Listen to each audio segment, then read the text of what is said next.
Halo, apa kabar? Saatnya Anda menyimak berita Medan bersama saya Ilham Ardiansyah. Sejumlah berita menarik akan kami sajikan untuk Anda. Dan berikut 3 berita utama hari ini. Berniat bersihkan rumput, seorang warga kota Gunung Sitoli, Kepulauan Nias malah tewas tersengat listrik di halaman rumahnya.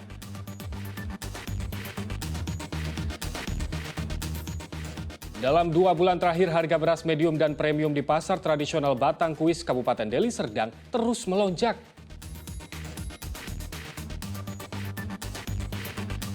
Melihat kelompok seni barongsai di kota Medan giat berlatih jelang perayaan Imlek.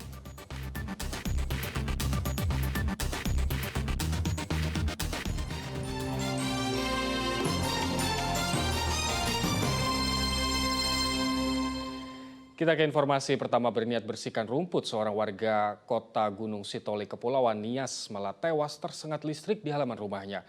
Warga baru menyadari korban meregang nyawa saat menyaksikan korban tersangkut di antara tiang trafo listrik dan pagar rumahnya. Tragis, warga Kelurahan Sombo, Kecamatan Gunung Sitoli, Kota Gunung Sitoli menyaksikan tubuh Elman Hareva, 33 tahun, tersangkut di antara tiang listrik dan pagar beton rumahnya. Awalnya korban membersihkan pekarangan rumahnya. Tidak berselang lama, korban membabat rumput di depan pagar tepat di bawah tiang trafo listrik bertegangan tinggi. Tanpa diduga, tiba-tiba korban jatuh tersungkur dengan sebagian badan terjepit antara tiang dan tembok pagar. Warga setempat langsung melaporkan kejadian ini pada Polres Nias dan petugas PLN setempat. Namun karena dianggap berbahaya, tubuh korban baru dapat dievakuasi setelah aliran listrik di lokasi kejadian dipadamkan. Korban sempat dibawa ke rumah sakit namun nyawanya tidak tertolong. Pihak PLN juga sejauh ini sudah berkunjung menyampaikan turut belasungkawa yang sedalam-dalamnya ke rumah korban dan sampai dengan saat ini tetap berkoordinasi terkait prosesi pemakaman yang nantinya PLN juga sampai hal yang terakhir akan berkunjung, Pak. Jadi sejauh ini kita masih koordinasi ke pihak keluarga dan Polres Nias. Korban ini meninggal akibat tersetrum tegangan listrik. Sejauh ini masih pemeriksaan. Jasad korban kini disemayamkan di rumah duka. Diduga korban tersengat arus listrik dari tiang akibat perangkat trafo yang bersentuhan langsung ke tiang listrik. Kita turun ke TKP, kita koordinasi dengan PLN, dan kita temukan orang itu sudah dalam keadaan tidak bernyawa.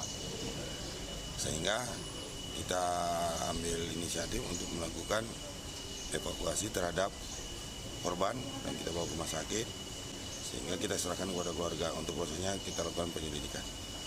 Kalau untuk sementara akibat tersengat arus listrik. Polisi masih melakukan penyelidikan atas insiden ini dengan memeriksa beberapa orang saksi. Namun polisi enggan menjawab atas adanya unsur kelalaian yang menjadi penyebab kematian korban.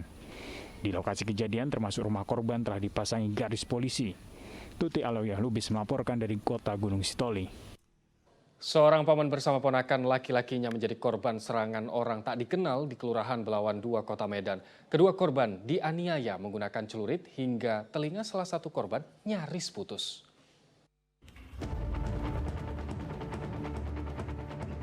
Rahmat Hidayat 40 tahun dan ponakannya Rahmat Ilham 18 tahun warga lingkungan 32 Kelurahan Belawan 2 Kecamatan Medan Belawan Kota Medan menjadi korban penganiayaan 3 orang pemuda di depan kantor Lurah Belawan 2 pada Senin lalu.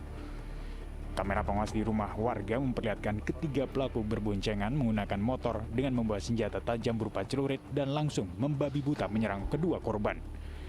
Keduanya tengah duduk santai di salah satu rumah yang tak jauh dari kantor Kelurahan Belawan 2. Mengetahui diserang, sontak kedua korban langsung menyelamatkan diri. Sang paman mengalami sejumlah luka tebasan senjata tajam di bagian punggung, sementara ponakannya mengalami luka serius di telinga kanan bahkan nyaris putus. Tak lama ada satu orang anak kecil, Mat. Anak kecil ini lewat pakai baju kuning. Setelah dia itu lewat dari kami balik lagi ke Jalan Jawa Gang 7. Barulah yang satu kereta 3 orang tadi datang. Itu datang bawa apa tuh, Bang? Bawa kelewang, Bang. Semua tiga bawa kelewang. Setelah itu, Bang, turun langsung membabi butakan kami. Tanpa ada sepatah kata pun. Itu, Bang, kira-kira yang 3 orang ini tuh apa, Bang? Abang kenal kah atau apa? Enggak, Tanda? sama sekali enggak. mereka pakai penutup wajah. Pakai sweater, kepala ditutup, ada topi pun di dalam. Udah, pakai masker. Belum diketahui motif dari ketiga pelaku menyerang korban, namun dugaan korban hal tersebut salah sasaran terkait dengan tawuran yang sering terjadi di kawasan tempat tinggal mereka. Kasus penganiayaan tersebut telah dilaporkan korban ke Polres Pelabuhan Belawan dan berharap pelaku dapat segera ditangkap. Muhammad Hamdani melaporkan dari Kota Medan. Ya, dalam 2 bulan terakhir harga beras medium dan premium di pasar tradisional Batang Kuis, Kabupaten Deli Serdang terus melonjak. Akibat kenaikan harga beras, pembeli mengurangi jumlah pembelian sehingga omset pedagang turun 30%. Harga beras medium dan premium terus melonjak sejak 2 bulan silam di pasar tradisional Batang Kuis, Kabupaten Deli Serdang. Hingga Kamis pagi, harga beras mencapai Rp13.000 per kilogram.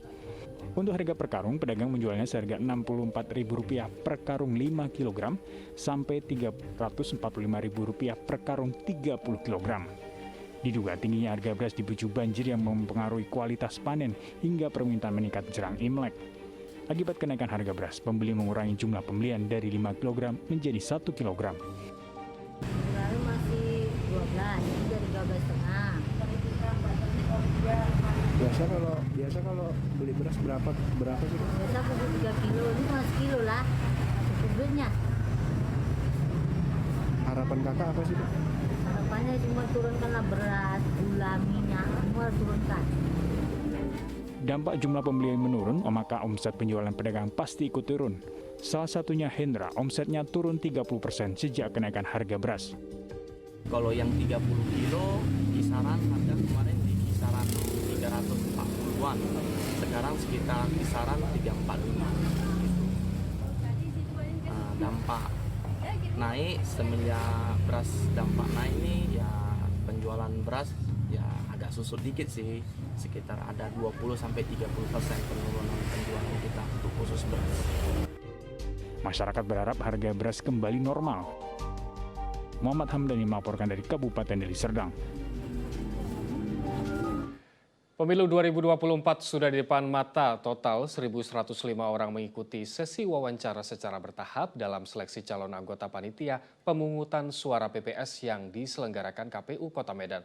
Hasil seleksi wawancara akan diumumkan pada tanggal 21 Januari mendatang.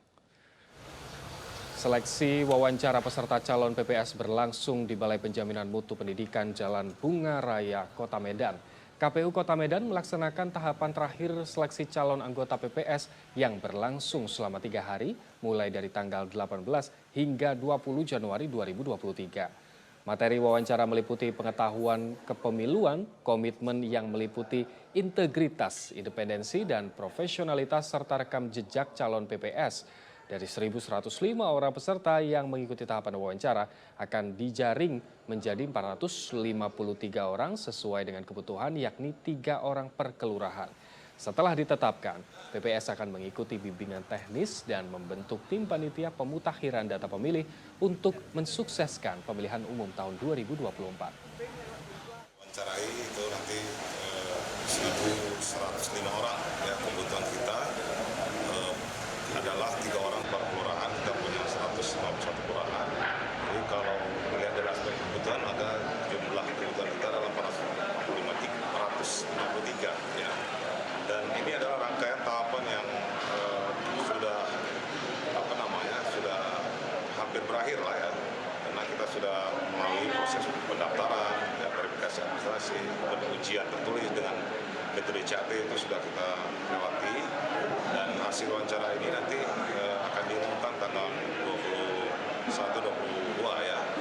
Dan yang melakukan wawancara ini kita memberikan tugas atau mendelegasikan kepada PPK.